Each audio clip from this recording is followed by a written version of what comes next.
ನಮಸ್ಕಾರ ವೀಕ್ಷಕರೇ, ನಾವು ಗುಬ್ಬಿ ವಿಧಾನಸಭಾ ಕ್ಷೇತ್ರದಲ್ಲಿದ್ದೇವೆ. ಇವತ್ತು ಗುಬ್ಬಿ ಪಟ್ಟಣ ಪಂಚಾಯಿತಿಯ ಮಾಜಿ ಅಧ್ಯಕ್ಷರಾದಂತಹ ಅಣ್ಣಪ್ಪ ಸ್ವಾಮಿ ಅವರ ಜೊತೆ ಇದ್ದಾವೆ. ಪಟ್ಟಣದಲ್ಲಿ ಸಾಕಷ್ಟು ಕೆಲಸ ಕಾರ್ಯವನ್ನು ಮಾಡ್ತಾ ಇರುವಂತಹ ಅಣ್ಣಪ್ಪ ಸ್ವಾಮಿ ಅವರು ಈಗಾಗಲೇ ಸುಮಾರು 2.5 ವರ್ಷಗಳ ಕಾಲ ಪಟ್ಟಣ ಪಂಚಾಯಿತಿ ಅಧ್ಯಕ್ಷರಾಗಿ ನಾನಾ ರೀತಿಯ ಅಭಿವೃದ್ಧಿ ಕೆಲಸಗಳನ್ನು ಮಾಡಿದ್ದಾರೆ. ಈ ನಿಟ್ಟಿನಲ್ಲಿ ಲೋಕಸಭಾ ಚುನಾವಣೆಗೆ ಇನ್ನು ಕೇವಲ 5 ದಿನಗಳು ಮಾತ್ರ ಬಾಕಿ ಇವೆ. ಪಟ್ಟಣದ ಪರಿಸ್ಥಿತಿ ಹೇಗಿದೆ ಅನ್ನೋದ್ರ ಬಗ್ಗೆ ಇವತ್ತು ತಿಳ್ಕೊಳ್ಳೋಣ. ನಮ್ಮ ಜೊತೆ ಗುಬ್ಬಿ ಪಟ್ಟಣದ ಪಂಚಾಯಿತಿಯ ಮಾಜಿ ಅಧ್ಯಕ್ಷರಾದಂಥ ಅಣ್ಣಪ್ಪ ಸ್ವಾಮಿ ಅವರಿದ್ದಾರೆ. ತಮಗೆ ತುಂಬುವುದೇ ಸ್ವಾಗತ ಕೋರ್ತೇನೆ ಸರ್. ನಮಸ್ಕಾರ. ಹೇಗಿದೆ ಸರ್ ಈ ಲೋಕಸಭಾ ಚುನಾವಣೆಯ ರಂಗು? ಇನ್ನು 5 ದಿನ ಇದೆ, ಏನು ಅನ್ನಿಸ್ತಾ ಇದೆ? ಇಲ್ಲ, ಇದು ದೇಶದ ಚುನಾವಣೆ, ಎಲ್ಲ ಮೋದಿಯನ್ನೇ ಬೆಂಬಲಿಸ್ತಿದ್ದಾರೆ. ನಾವು ಚುನಾವಣೆ ಪ್ರಚಾರಕ್ಕೆ ಹೋದಂಥ ಸಂದರ್ಭದಲ್ಲಿ ನೀವೇನು ನನಗೆ ಹೇಳೋದು ಬೇಕಿಲ್ಲ, ನಾವು ಮೋದಿಗೆ ವೋಟ್ ಮಾಡ್ತೀವಿ ಅನ್ನೋ ಜನರ ಭಾವನೆ ಇದೆ. ಪ್ರತಿ ಸಾರಿನೂ ಲೋಕಸಭೆಯಲ್ಲಿ ಗುಬ್ಬಿ ನಗರ ನಾವು BJPನೇ ಮುನ್ನಡೆ ಸಾಧಿಸ್ಕೊಂಡ್ಬಂದಿದ್ವಿ. ಈ ಬಾರಿನೂ ಸಹ BJPನೇ ಮುನ್ನಡೆ ಸಾಧಿಸ್ತೀವಿ ನಾವು. ಈ ಪಟ್ಟಣದಲ್ಲಿ ಹೇಗಿದೆ ಸ್ಥಿತಿಗತಿಗಳು? ಯಾಕಂದರೆ ಶಾಸಕರು ಇರೋದ್ರಿಂದ, ಕಾಂಗ್ರೆಸ್ ಶಾಸಕರು ಇರೋದ್ರಿಂದ ಕಳೆದ ಚುನಾವಣೆ ನೋಡ್ತಾ ಸಂದರ್ಭದಲ್ಲಿ ಸ್ವಲ್ಪ ಲೀಡನ್ನು ತಗೊಳ್ತು ಪಟ್ಟಣ ವಿಧಾನಸಭಾ ಚುನಾವಣೆಯಲ್ಲಿ. ಈ ಚುನಾವಣೆ ಏನಾಗುತ್ತೆ ಅಂತ? ವಿಧಾನಸಭೆನೇ ಬೇರೆ, ಲೋಕಸಭೆನೇ ಬೇರೆ. ವಿಧಾನಸಭೆ ರಾಜ್ಯದ ಚುನಾವಣೆ, ಲೋಕಸಭೆ ದೇಶದ ಚುನಾವಣೆ. ದೇಶದಲ್ಲಿ ಸುಭದ್ರವಾಗಿರಬೇಕು ದೇಶ ಅಂತೇಳಿ ಏನು ನರೇಂದ್ರ ಮೋದಿಯವರು ಕೂಡಿಟ್ಟಿರೋಂಥ ಈ ಪ್ರತಿ ರೈಲ್ವೆ ಸ್ಟೇಷನ್ ತುಂಬ ಅಭಿವೃದ್ಧಿ ಆಗೋರು, ಪ್ರತಿ ರಸ್ತೆಗಳು ಅಭಿವೃದ್ಧಿ ಆಗಿವೆ. ಈ ಕೂಡಿಟ್ಟಿರೋ ಅಂಥದ್ದನ್ನ ಇನ್ನೊಬ್ಬರಿಗೆ ಅವಕಾಶ ಮಾಡಿಕೊಟ್ಟು ಖಾಲಿ ಮಾಡ್ಸೋಕ್ಕೆ ಯಾವುದೇ ಸಾರ್ವಜನಿಕರು ಮತದಾರರು ಇಷ್ಟಪಡಲ್ಲ. ನರೇಂದ್ರ ಮೋದಿಯವ್ರನ್ನ ಎಲ್ಲರೂ ಬೆಂಬಲಿಸ್ತಾ ಇದ್ದಾರೆ. ಅದೇ ರೀತಿ ತುಮಕೂರು ಜಿಲ್ಲೆ ಲೋಕಸಭಾ ಅಭ್ಯರ್ಥಿ ಅಂತ ವಿ ಸೋಮಣ್ಣನವರು ಅತಿ ಹೆಚ್ಚು ಮತಗಳ ಅಂತರದಿಂದ ಗೆಲುವಾಗುತ್ತೆ ಅಂತ ನಾನು ಭಾವಿಸ್ತೀನಿ. ವಿ ಸೋಮಣ್ಣನವರು ಎಲ್ಲೋ ಒಂದು ಕಡೆ ಹೊರಗಿನವರು, ಹಾಗಾಗಿ ಈ ಬಾರಿ ಅವರಿಗೆ ವೋಟ್ ಹಾಕಬೇಕಾ ವೋಟ್ ಹಾಕಬಾರ್ದು ಅನ್ನುವಂತಹ ಗೊಂದಲದಲ್ಲಿ ಜನ ಇದ್ದಾರೆ ಅಂತೇಳಿ ಕಾಂಗ್ರೆಸ್ ಪಕ್ಷದವ್ರು ಮಾತಾಡ್ತಾರೆ ಸರ್. ಅದಕ್ಕೆ ನೋಡಿ, ಸಂವಿಧಾನದಲ್ಲೇ ಅವಕಾಶ ಇದೆ. ದೇಶದಲ್ಲೇ ಎಲ್ಲೇ ಮತದಾರರಾಗಿದ್ದರೂ ಯಾವುದೇ ರಾಜ್ಯದಲ್ಲಿ ಬೇಕಾದ್ರೂ ಸ್ಪರ್ಧೆ ಮಾಡೋಕ್ಕೆ ಸಂವಿಧಾನದಲ್ಲಿದೆ. ಸಂವಿಧಾನದ ಮುಂದೆ ಮಾತಾಡೋ ಅಂಥದ್ದು ನಮಗೆ ಅಷ್ಟು ಸರಿ ಬರಲ್ಲ ಅಂತ ನಾನು ಭಾವಿಸ್ತೀನಿ. ಸಂವಿಧಾನ ಏನು ಹೇಳುತ್ತೆ ಆ ರೀತಿ ನಡ್ಕೊತಾ ಇದ್ದಾರೆ. ಎಲ್ಲ ಒಂದು ಕಡೆ ನರೇಂದ್ರ ಮೋದಿಯವರ ಫೋಟೋವನ್ನೇ ಹಿಡ್ಕೊಂಡು ನಿಮ್ಮ ಅಭ್ಯರ್ಥಿ ಅಥವಾ ನೀವುಗಳೆಲ್ಲರೂ ಕೂಡ ಕೆಲಸ ಕಾರ್ಯವನ್ನು ಮಾಡ್ತಾ ಇದ್ದೀರಾ, ಓಟನ್ನು ಕೇಳ್ತಾ ಇದ್ದೀರಾ. ಅಲ್ಲಲ್ಲ, ನಮ್ಮ ಪ್ರಧಾನಿ ನರೇಂದ್ರ ಮೋದಿ ಅವ್ರನ್ನ ತೋರಿಸ್ತಿದ್ದೀವಿ. ಅವ್ರ ಪ್ರಧಾನಿ ಯಾರು ಅಂತ ಅವ್ರು ತೋರಿಸ್ಲಿ, ಓಟ್ ಕೇಳಿ, ತೊಂದರೆ ಇಲ್ಲ. ಎಲ್ಲ ಒಂದು ಕಡೆ ಕೇಂದ್ರ ಸರ್ಕಾರ ಚೊಂಬು ಕೊಟ್ಬಿಟ್ಟಿದೆ, ಸರ್ಕಾರಕ್ಕೆ ರಾಜ್ಯ ಸರ್ಕಾರಕ್ಕೆ ಏನನ್ನೂ ಕೊಟ್ಟಿಲ್ಲ ಅಂತ ಹೇಳಿ ವಾಗ್ದಾಳಿ ಮಾಡ್ತಾ ಇದ್ದಾರಲ್ಲ ಕಾಂಗ್ರೆಸ್ ಪಕ್ಷದವರು.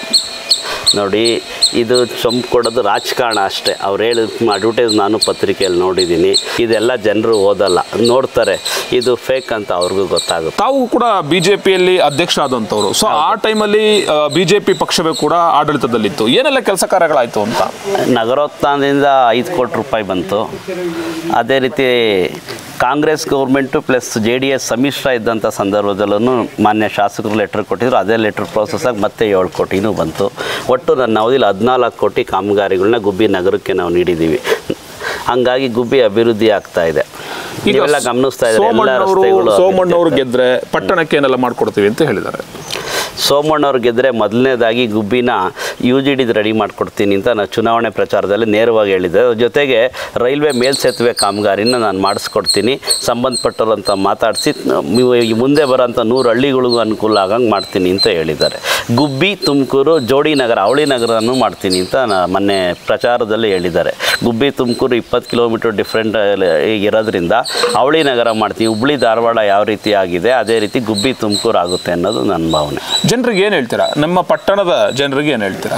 ನಾನು ಹೇಳ್ತೀನಿ, ನರೇಂದ್ರ ಮೋದಿ ಅವ್ರನ್ನ ಬೆಂಬಲಿಸಿ ವಿ ಸೋಮಣ್ಣವ್ರಿಗೆ ಅತಿ ಹೆಚ್ಚು ಮತಗಳನ್ನ ನೀಡಿ ಜಯಶೀಲರು ಮಾಡಿ ಅಂತ ಕೇಳ್ಕೊಂತೀವಿ. ಎಷ್ಟು ವಾರ್ಡ್ಗಳಿದೆ? ಎಷ್ಟು ವಾರ್ಡ್ಗಳು, ಎಷ್ಟು ಲೀಡನ್ನು ತಾವು ಕೊಡ್ಬೋದು ಅಂತ? ವಾರ್ಡ್ ಬಂದು ಒಂದು ಗುಬ್ಬಿ ನಗರದಲ್ಲಿ 19 ವಾರ್ಡ್ ಇದೆ. ಈಗ ಅವರು ಲೋಕಸಭೆ ವಿಚಾರದಲ್ಲಿ ಏನು ಮಾಡಿದರೆ ಬೂತ್ ಸಂಖ್ಯೆ ಕಡಿಮೆ ಮಾಡಿದ್ದಾರೆ. ಈಗ ಬೂತ್ನವರು 15 ಮಾಡಿದ್ದಾರೆ. 19 ವಾರ್ಡ್ನ 15 ಬೂತಿಗೆ ಕನ್ವರ್ಟ್ ಮಾಡಿದ್ದಾರೆ.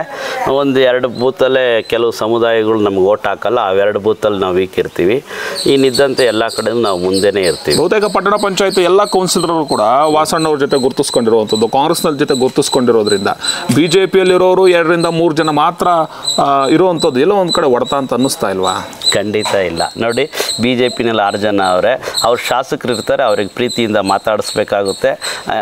ಕಚೇರಿಗೆ ಅವರು ಮೀಟಿಂಗಿಗೆ ಬರ್ತಾರೆ, ಎಲ್ಲರೂ ಪ್ರೀತಿ ವಿಶ್ವಾಸದಲ್ಲಿ ಮಾತಾಡ್ತಾರೆ. ರಾಜಕಾರಣ ಬಂದಾಗ ನಾವು BJPನೇ ಇರ್ತೀವಿ, ಅವ್ರು ಕಾಂಗ್ರೆಸ್ಸೇ ಇರ್ತಾರೆ. ಇನ್ನು ಕೊನೆಯದಾಗಿ ಏನು ಹೇಳ್ತೀರಾ ನಿಮ್ಮ ಪಟ್ಟಣದ ನಾಗರಿಕ ಬಂಧುಗಳಿಗೆ? ನಾಗರಿಕರಲ್ಲಿ ನಾನು ಮನವಿ ಮಾಡೋದಿಷ್ಟೇ, ನರೇಂದ್ರ ಮೋದಿಯವರು ಏನೆಲ್ಲ ಕೊಡುಗೆಗಳನ್ನ ಕೊಟ್ಟಿದ್ದಾರೆ ನೋಡಿ. ನಮ್ಮ ಗುಬ್ಬಿ ತಾಲೂಕಿಗೆ HAL ಅಂತ ದೊಡ್ಡ ಇಂಡಸ್ಟ್ರಿನೇ ತಂದು ಕೊಟ್ಟರು. ಇಲ್ಲಿ ಒಂದು ಹೆಲಿಕಾಪ್ಟರ್ ಏರೋಪ್ಲೇನ್ ರೆಡಿ ಆಗೋಂಥ ಜಾಗ ಆಯಿತು ಗುಬ್ಬಿ ತಾಲೂಕು. ಇದು ನರೇಂದ್ರ ಮೋದಿಯವ್ರನ್ನ ನಾವು ನೆನಪಿಸ್ಕೋಬೇಕು. ಅದೇ ರೀತಿ ತುಮಕೂರು ನೋಡಿ, ಸ್ಮಾರ್ಟ್ ಸಿಟಿ ಮಾಡಿದ್ರು. ಎಷ್ಟು ಸಾವಿರ ಕೋಟಿ ಬಂತು, ಅದಕ್ಕೆ ಎಷ್ಟು ಅಭಿವೃದ್ಧಿ ತುಮಕೂರು ನಗರ ಆಯಿತು. ಅದೇ ರೀತಿ ಗುಬ್ಬಿ ನಗರನೂ ಮುಂದಿನ ದಿನದಲ್ಲಿ ಅಭಿವೃದ್ಧಿ ಆಗುತ್ತೆ. ಈಗ ರೈಲ್ವೆ ಸ್ಟೇಷನ್ಗಳು ನೋಡಬೇಕು, ಎಲ್ಲ ಕಡೆನೂ ಅಷ್ಟೇ ತುಂಬ ನೀಟಾಗಿ ಸ್ವಚ್ಛವಾಗಿ ಸುಂದರವಾಗಿ ಕಾಣಂಗೆ ಮಾಡಿದ್ದಾರೆ. ಅದೇ ರೀತಿ ಬೆಸ್ಕಾಮ್ದನ್ನ ಅಲ್ಲೇ ರೈಲ್ವೆ ಸ್ಟೇಷನಲ್ಲೇ ಕರೆಂಟನ್ನು ಸ್ಟೋರೇಜ್ ಮಾಡ್ಕೊಳ್ಳೋ ಅಂಥದ್ದೆಲ್ಲ ಮಾಡ್ಕೊಂಡಿದ್ದಾರೆ. ಇದೆಲ್ಲ ಮಾಡ್ಕೊಂಡಿದ್ರೆ ನೆಕ್ಸ್ಟು ನಮಗೆ ರೈಲು ಓಡಿಸ್ಲಿಕ್ಕೆ ಖರ್ಚೇ ಕಡಿಮೆ ಬರುತ್ತೆ. ಈ ಥರದ್ದೆಲ್ಲ ಮುಂದಿನ ಯೋಜನೆಗಳ ಬಗ್ಗೆ ಅವ್ರು ಕೂಡಿಟ್ಟಿದ್ದಾರೆ. ಬೇರೆಯವ್ರು ಏನಾದರೂ ಅಕಸ್ಮಾತ್ ಈ ಸರ್ಕಾರಕ್ಕೆ ಬಂದುಬಿಟ್ರೆ ಖಾಲಿ ಮಾಡಿಬಿಡ್ತಾರೆ.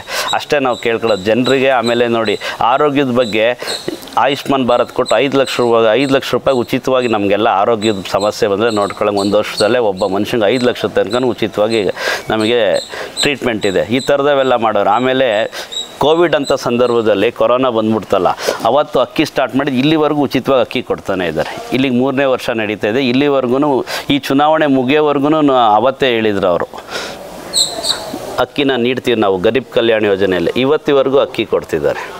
5 kg ಬರ್ತಾ ಅಕ್ಕಿ ನರೇಂದ್ರ ಮೋದಿ ಅವ್ರದ್ದೇನೆ. ಒಟ್ಟಾರೆಯಾಗಿ ಇದುವರೆಗೂ ನಾವು ಏನು ಪಟ್ಟಣ ಪಂಚಾಯತಿ ಮಾಜಿ ಅಧ್ಯಕ್ಷರಾದಂಥ ಅಣ್ಣಪ್ಪ ಸ್ವಾಮಿ ಅವ್ರ ಜೊತೆ ಮಾತಾಡಿದ್ವಿ. ಸೊ ನರೇಂದ್ರ ಮೋದಿ ಅವರು ನೀಡಿರುವಂತಹ ಹಲವು ಯೋಜನೆಗಳನ್ನು ನೋಡಿಕೊಂಡು ಈ ಬಾರಿ ಕೂಡ ಪಟ್ಟಣದ ಜನ ಮತವನ್ನು ಹಾಕ್ತಾರೆ, ವಿ ಸೋಮಣ್ಣನವರನ್ನು ಗೆಲ್ಲಿಸ್ತಾರೆ ಅನ್ನುವ ವಿಶ್ವಾಸದ ಮಾತುಗಳನ್ನು ಆಡಿದ್ದಾರೆ. ತಮಗೆ ಪ್ರೀತಿಪೂರ್ವಕ ಧನ್ಯವಾದಗಳನ್ನು ಅನುಭವಿಸಿ. Thank you.